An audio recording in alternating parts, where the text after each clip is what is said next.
I ask for the truth on behalf of Sara Faye Latimer concerning relationship issues.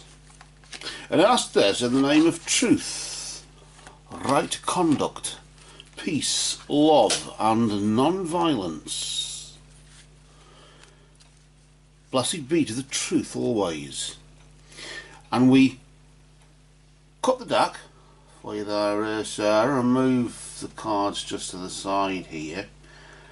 And this question is based upon an internet relationship, online relationships. Well, you can't believe the internet. They all lie on the internet, don't they? Nobody tells the truth on there, do they?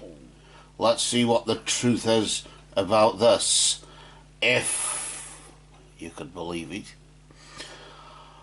I'm going to deal out 3 cards for you, Sarah. The first card is in the position of your recent past. This is the recent past of this situation that you're in. And the present, this is what's going on now within this online relationship. And of course the online relationship in the immediate future between now and this time next month. Whereas, of course, the recent past is between now and this time last month. Let's just flip this card. We'll do it nice and slowly, not to disturb its energy, and we'll just see what this is all about. Well, we'll look at that. The Carduceus. The energy of the Carduceus, indicating news from afar. And this clearly, just recently, of course, would indicate, would lock onto that. But of course, notice the energy of the Carduceus there. The snakes around the pole, as if to indicate healing in some way. As if an healing process commenced in some way to try and put right some wrong or whatever. I don't know. But of course, you said he sounded too good to be true. And when something sounds too good to be true, it usually is. Let's see what's going on now, though. Is it too good to be true now? What is it? Maybe in some sort of way. Don't know. You got the energy there of the minstrel, and the minstrel just really indicates that you must let your intentions be known right now. You must let him know how you feel. If you feel it's too good to be true and haven't said, you should say. You should say, look, this sounds too good to be true. And it probably is. Let him know how you feel. It's alright moaning at us in the free psychic readings group on Facebook, telling us about how you feel about it, but tell him how you feel. That's who you should really be communicating with after all, isn't it? Let's have a look at the immediate future, and let's just see what's going on there.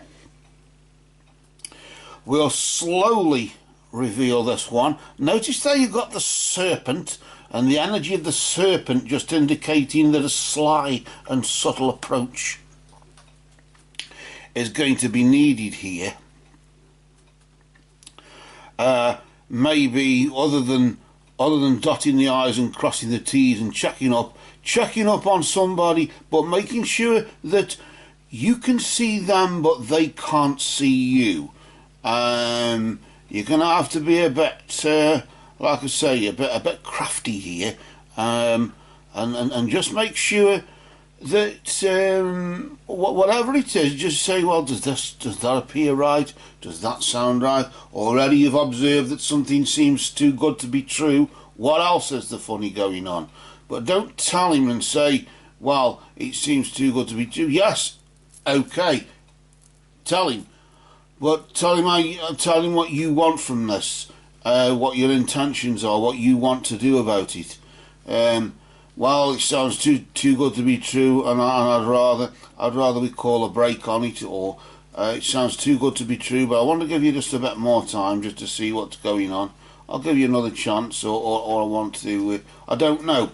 That would seem to imply that might actually work him up a bit, might it? That might get on his nerves a bit, sort of indications that you don't trust. But where there's a lack of trust, of course, there's always a problem where trust is a problem, isn't there?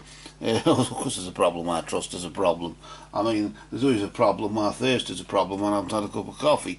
And I've got to make one in a minute, but just before we do that, we deal with you first, and we deal with that. I want to just pull another card out here, because I feel as though something's been unsaid, as if something hasn't been quite spoken here for some reason or other. Well, they're advising that a sly and subtle approach is needed, and I'm sort of giving a bit of a contradictory sort of solution, aren't I, really? In one breath, I've sort of said, tell him how you feel about it, and in the next breath I sort of said, keep quiet and just watch him like a bloody hawk, which I suppose you could sort of adopt both, and only let rip on certain things you feel you can trust them on. What's this? Well, the Harlequin there, the mask of the Harlequin.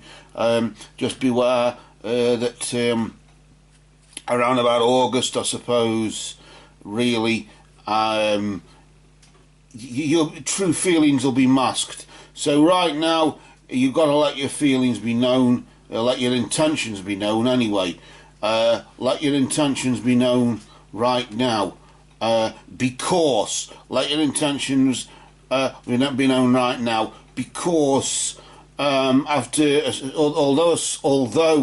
a sly and subtle approach is needed, nevertheless your feelings will be masked. You'll end up masking your feelings, and you'll end up not saying how you really feel. And this is another warning, isn't it, really, that if you don't say how you feel, well, if you didn't say I'd have never known, and tra-la-la-la-la-la, and one thing leads to another, and then basically we're up shit creek without a paddle, aren't we? So I think this online relationship, it looks as though it's on unsteady ground, let's put it that way. But to remain in control, one keeps one's mouth shut and doesn't express how one truly feels, which isn't really the best of things to do, is it, under prevailing circumstances. But one must just go with the flow and just watch, remain to watch but not be seen, and that may, of course, encourage. You might find out. Or not find out, you might find that you do end up masking your feelings because you're trying to cover your tracks for watching him not being seen, but seeing him and not him seeing you, and so on. And maybe, of course, if that's more of watching him on the internet, that's of course a different kettle of fish than physically meeting somebody, isn't it? Even if we were on Skype or Facebook or whatever, meeting somebody in person is totally different. But of course, if you do meet him in person, take somebody with you and meet in a neutral place, so that just in case, because you just never know, do you? But for now, Sarah, these cards have spoken.